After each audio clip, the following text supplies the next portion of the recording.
Ang aking beef calderita. Kainan na mga kamiks. Hindi ko na inano kung paano magluto. Kasi nagumpisa ako kanina mag-video. Bigla naman siyang namatay. Hindi ko na siya pwedeng balikan. So ito na, luto na bago ko siya na lang i-video sa inyo.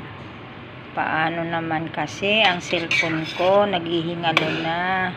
Alam nyo naman, wala pa tayong pambili. Naririnig nyo ba yung halak ng aming aso? Kawaiso, diba?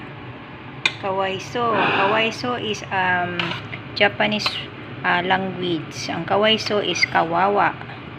Yan ang ibig sabihin. Siyempre, nakatry na tayo, diba? So, I know ang kawaiso na honto ni. Kawawa naman siya sa Tagalog pa, mga kamiks.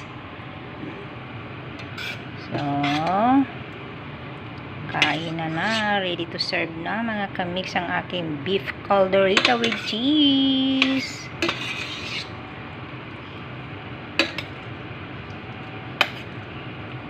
Masarap kaya yan pag may mga taba-taba, no?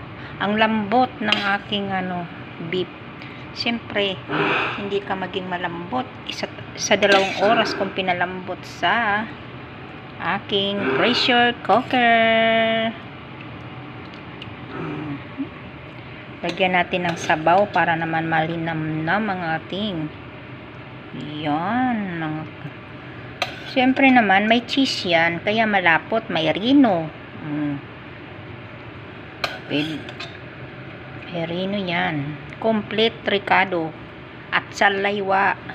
Kaya nga hong gibutang ay siling green. Yun o. Yung mahaba bitaw. O pwede naman yun. Sus. Mahimo na oy kay anak jud na. Ugwa na available. Unsa lay available. Mahimo naman na. Muhang naman na. Pag binisaya sa tani. Mga kamix kay. Bisaya manggutagod oy. Ay nalagod pagtago-tago anak. So, ayan. Thank you for watching, mga kamiks. Like and share, comment. Bye-bye.